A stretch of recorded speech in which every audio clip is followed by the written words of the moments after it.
Minor League Baseball organization affiliations have been introduced. The minor league baseball schedules have been revealed. And so why not connect? I'm Jesse Goldberg-Strassler with the Lansing Lugnuts, now affiliated with the Oakland A's. Alex Jensen is the voice of the Stockton Ports, still affiliated with the Oakland A's. Alex, you're low A, I'm high A. It's good to be a part of the A's system. How are you? I'm well, Jesse. I appreciate you reaching out, man. This will be a lot of fun. Welcome to the A's family. I think I reached out to you when the announcement came through, but I guess this will be both of our first full seasons in with an A's affiliate. So I'm really looking forward to it. I was pumped when the schedule was announced yesterday, and I'm looking forward to maybe doing something regular with you. This will be fun. Here's our idea for how to start this off. We're just getting to know each other, and for me, getting to know the A's organization. So we're each going to ask each other a series of questions. From my side, I like to call this an assist from Stockton. I'm still workshopping. By the time this is released, I'll have a good name. I promise. Sounds good. All right, Alex. Question number one for you. What's your background? Well, I actually grew up in Oakland, believe it or not. So I grew up an A's fan. I grew up sitting in section 119 with my dad. He had part of a season ticket. We go to 7, 8 games a year, when it was awesome because we were sitting like right where the players walk in. So he had like a group ticket with a bunch of guys from work, and yeah, I was lucky enough to go to A's games as a kid, and I always wanted to break into broadcast. I actually played baseball in college at St. Mary's College in California, so baseball has always been my first love, and as well as broadcasting. Like I remember when I was a kid playing video games and announcing the video games I was playing them. I'd mute the TV and announce the video games I was playing them.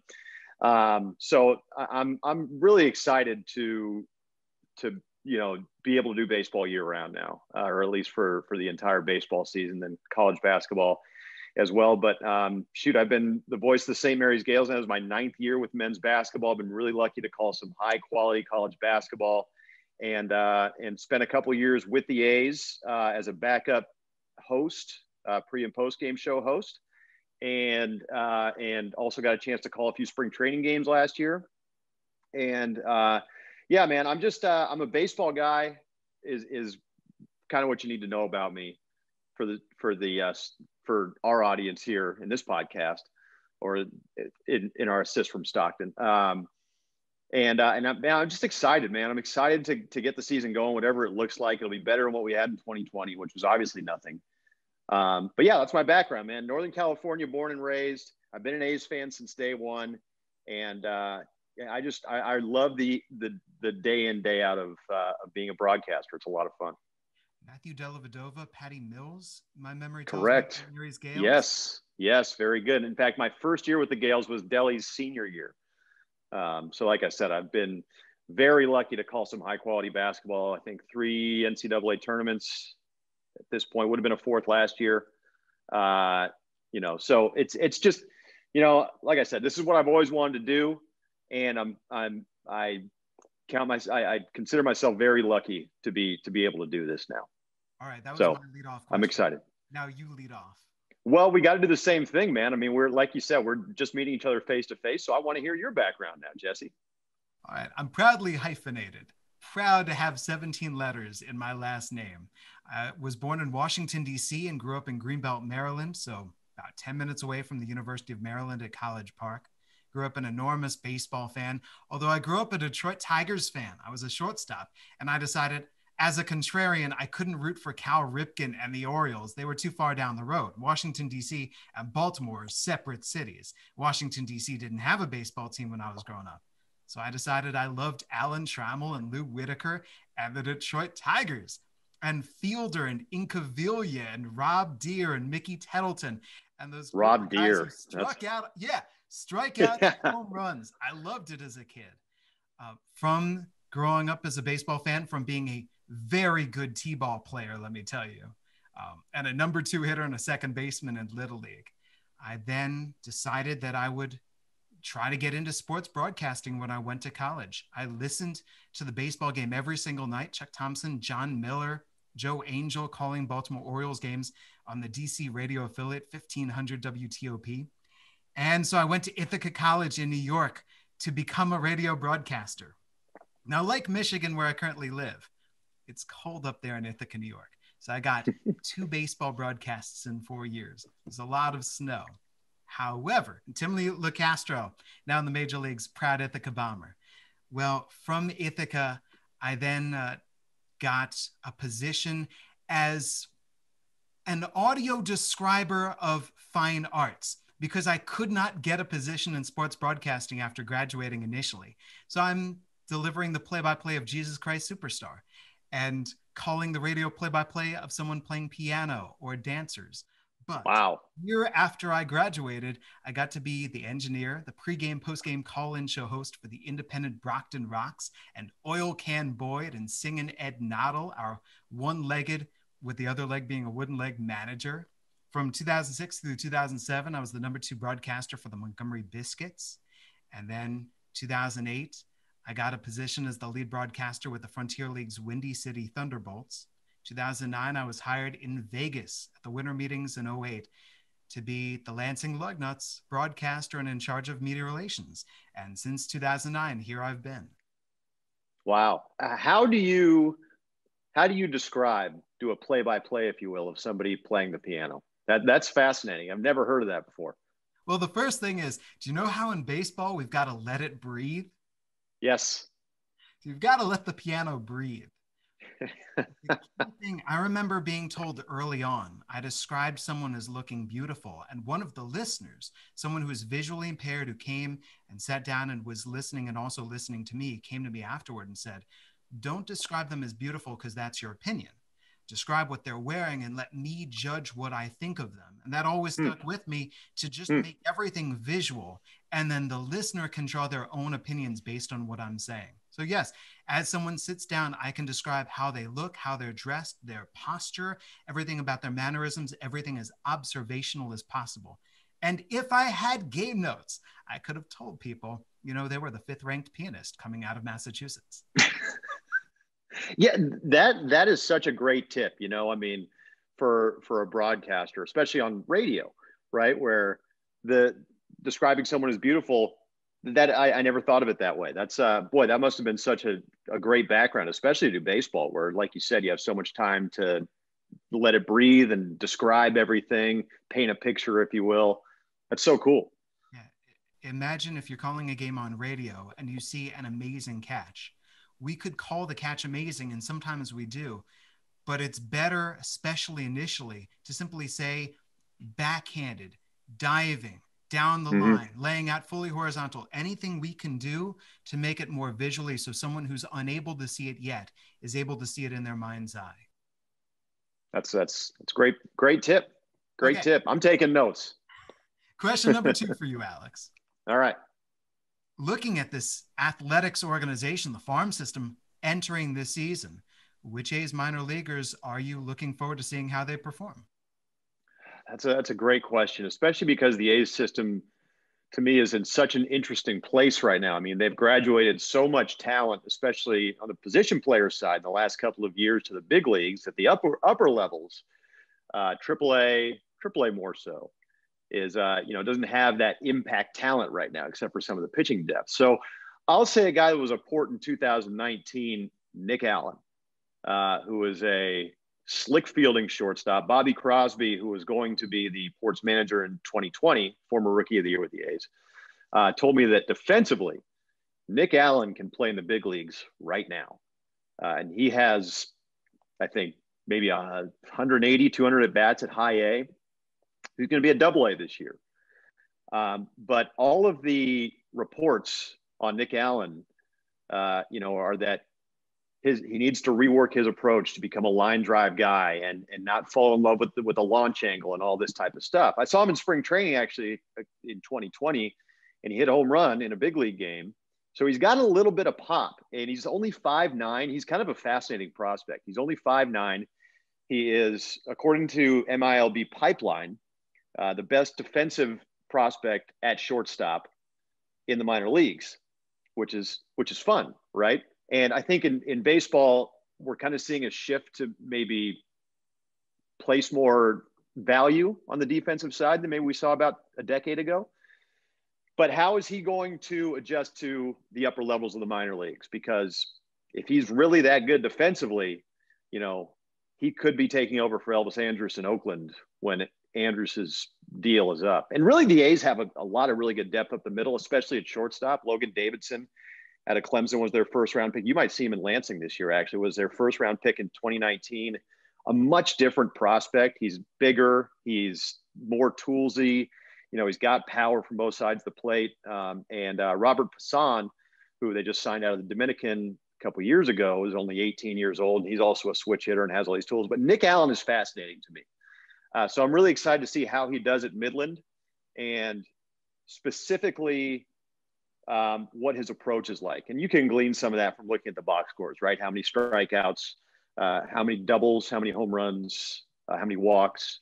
Because I think if he can be a top of the order table setter type of guy and really play to his strengths, maybe he only hits 10 home runs a year. But if he has Gold Glove, if his defense is actually that good, if he's got Gold Glove defense at shortstop and can hit 270 at the top of the lineup with, you know, a solid on base clip, I think you're looking at a pretty good regular. So I'll say Nick Allen. I'm fascinated to see where his career goes. I love it. Yeah. Okay. My second question. Lansing has been a Toronto Blue Jays affiliate for quite some time now. Has it been since you took the job? Yes. So it started as a Blue Jays affiliate in 2005, and I joined in 2009. There you go. What are you looking forward to most, Jesse, about the Lugnuts being in the A's organization?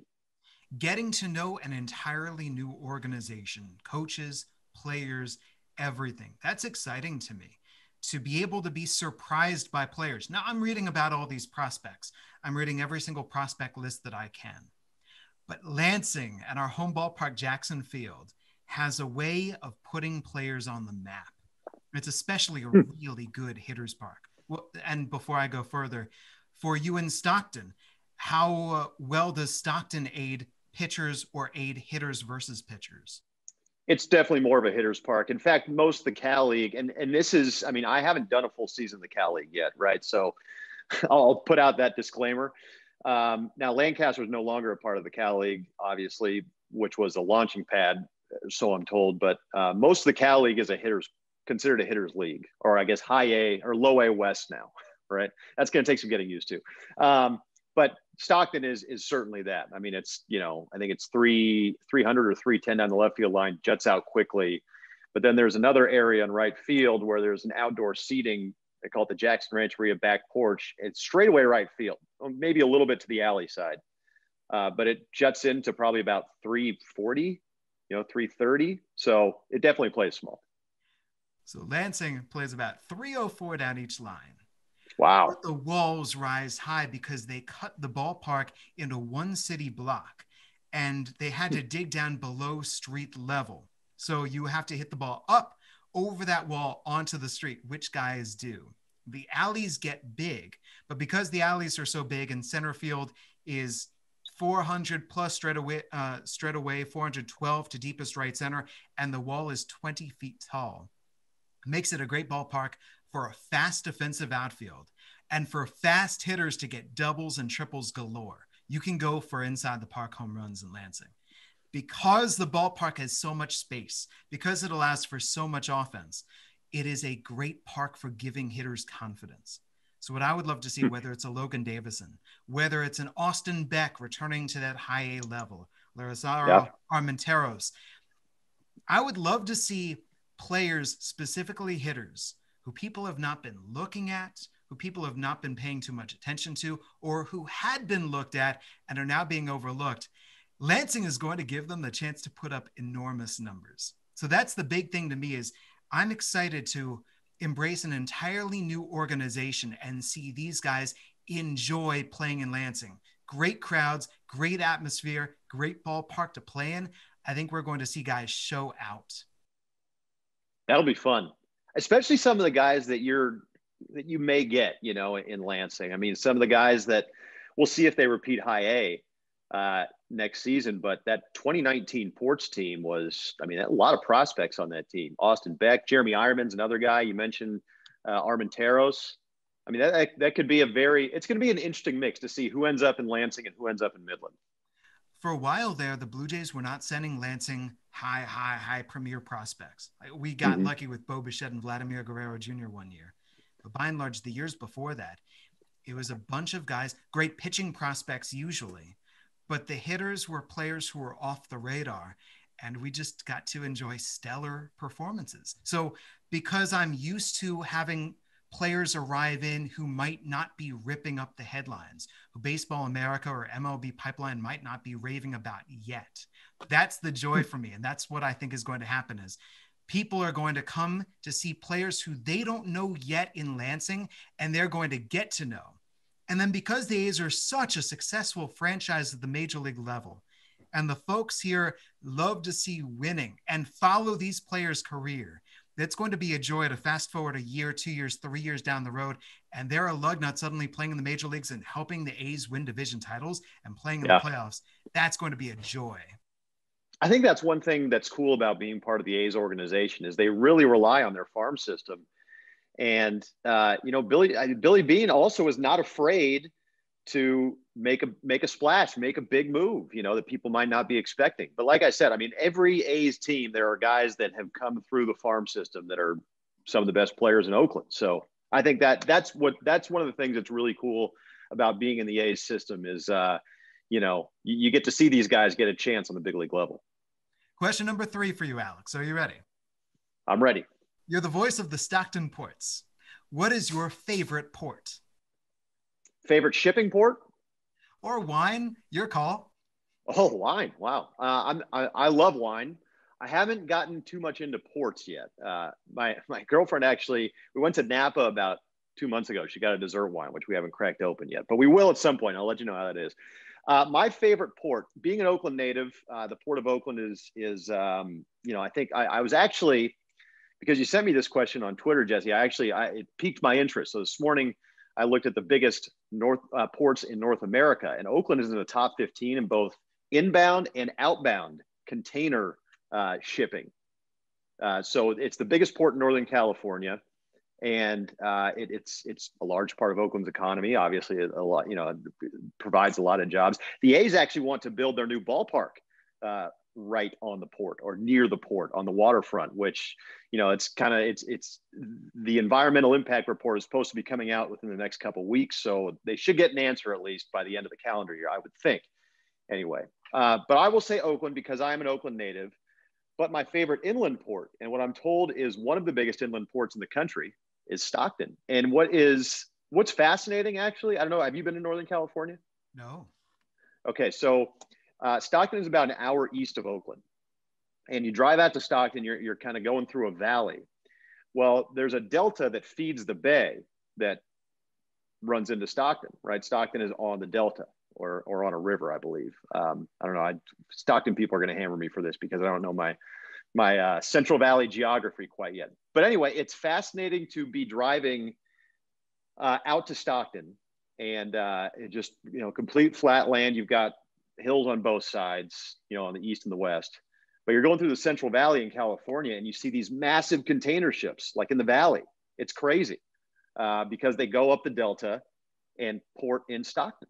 And Stockton is actually an agricultural hub, I'm told. And that's why the port is there, because the Central Valley is such an agricultural area, a lot of nuts.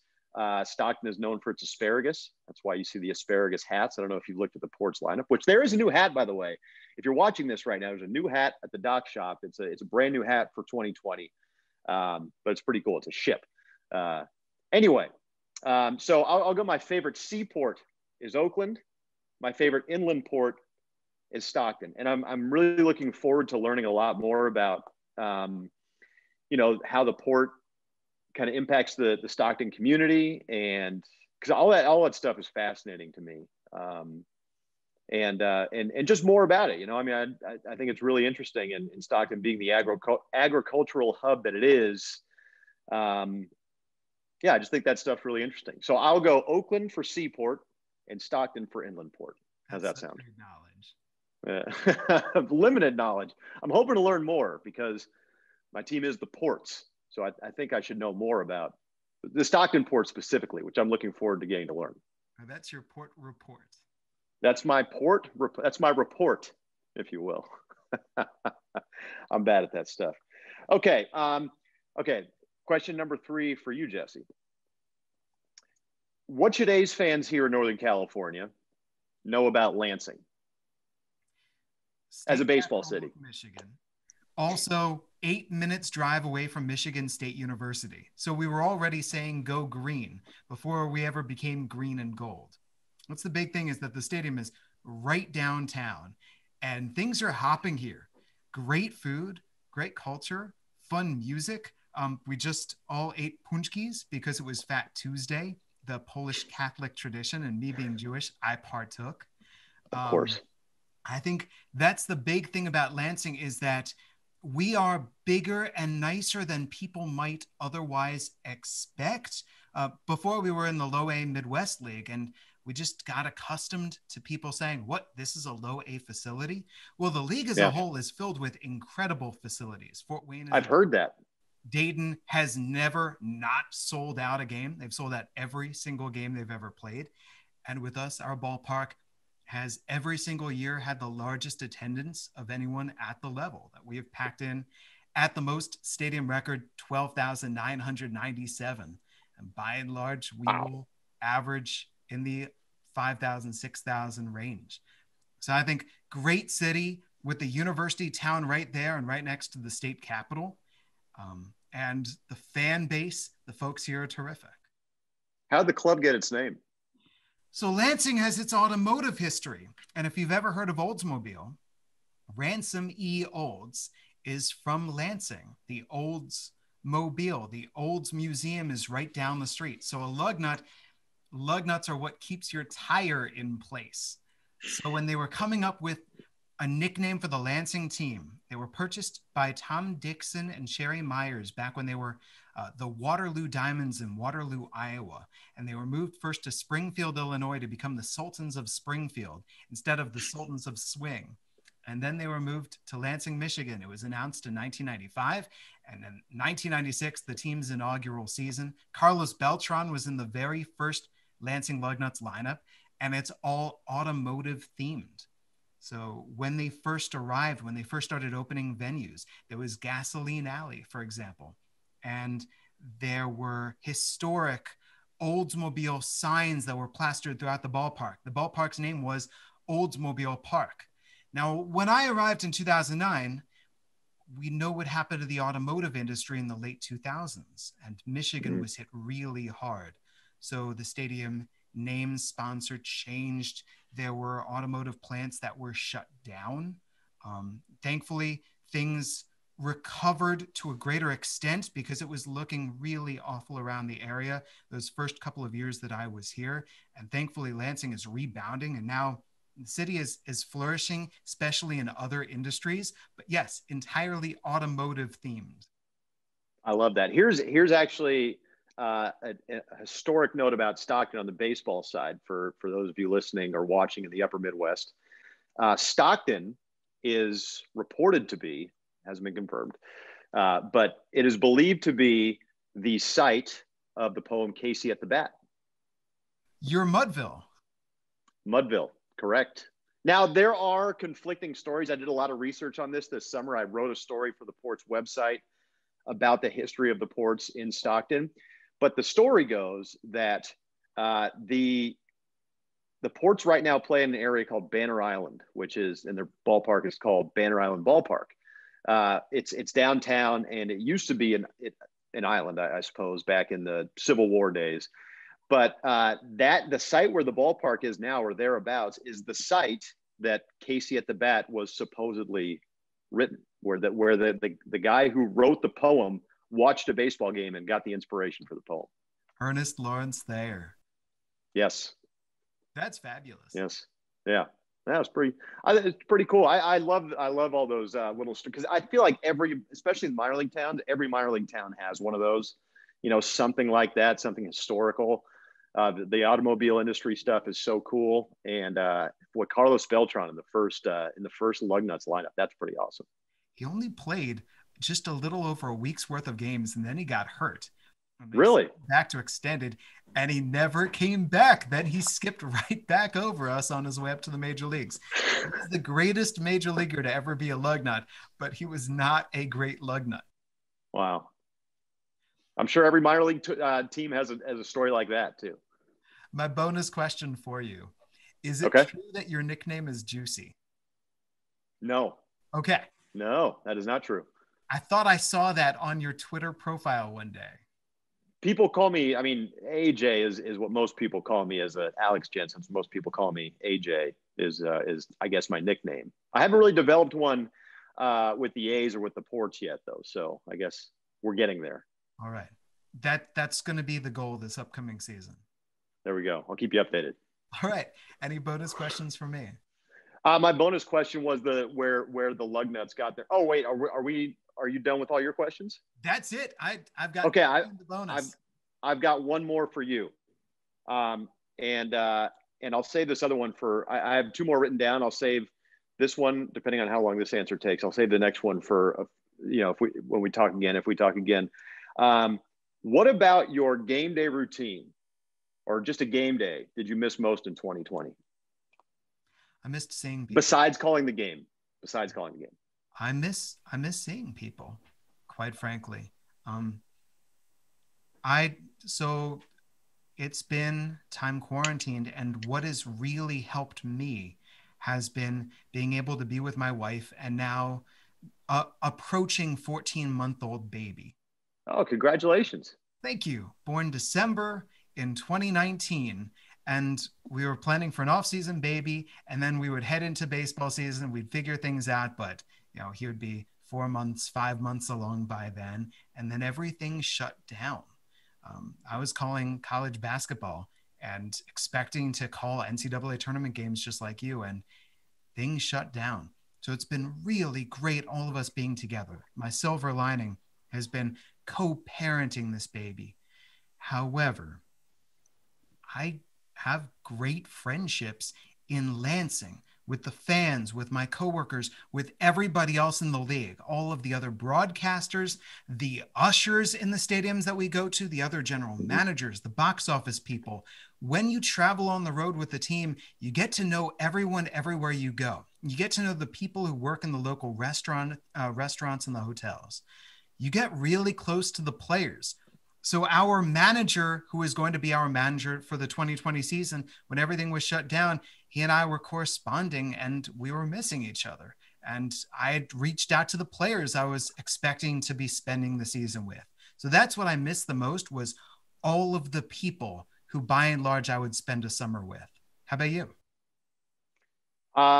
Shoot, man, I don't have the same experience you do. I mean, I was looking forward to, I'll just tell you what I was looking forward to that I guess we were all robbed of last season, where I'm looking forward to most about 2021.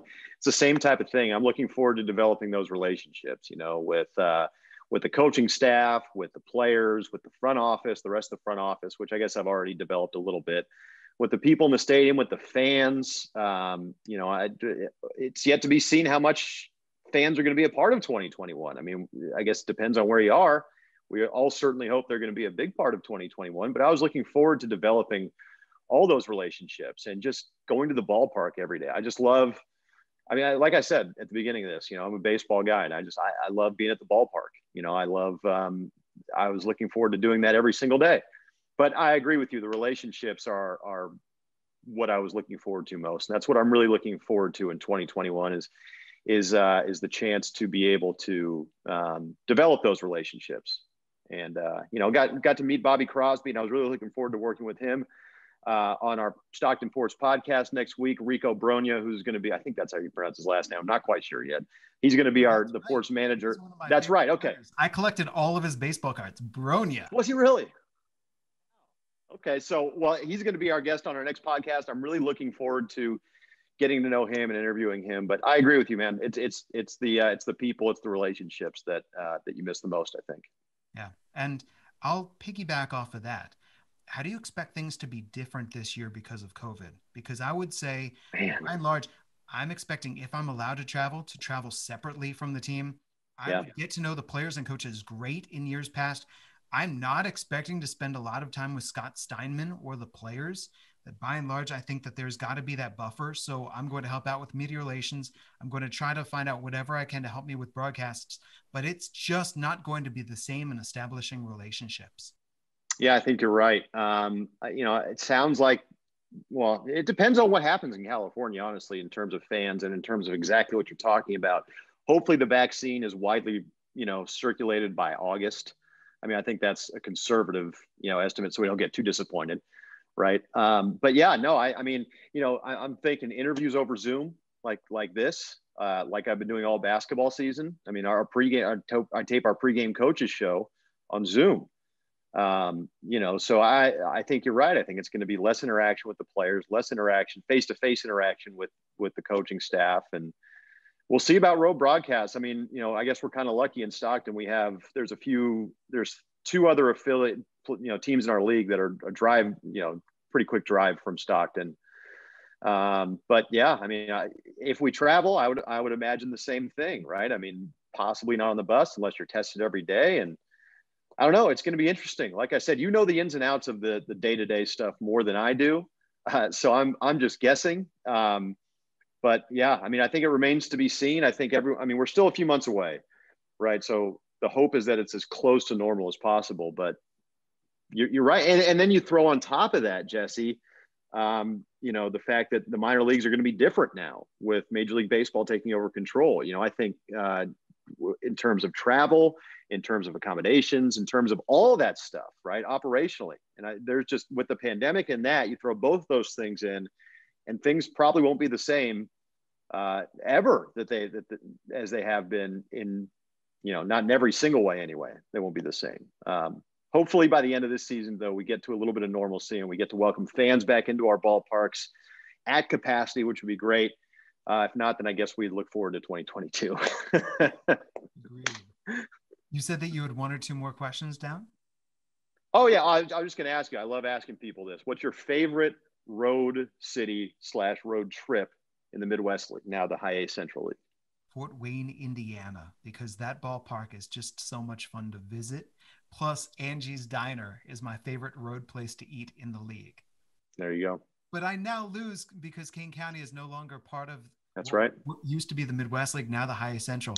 I love Chicago cuisine. So when we would go, I would get Portillo's and I would get some deep dish Giordano's. So that's now removed from the equation. Love it. Love it, man. I've never been to Chicago. That's on my list. Excellent. Hey, Alex, thank you so much. This has been great. No, it's been fun, man. Hopefully you can do it, somewhat regularly in the build-up and even during the season. It'd be fun to talk some A's prospects and all that type of stuff. Again, welcome to the A's family, man.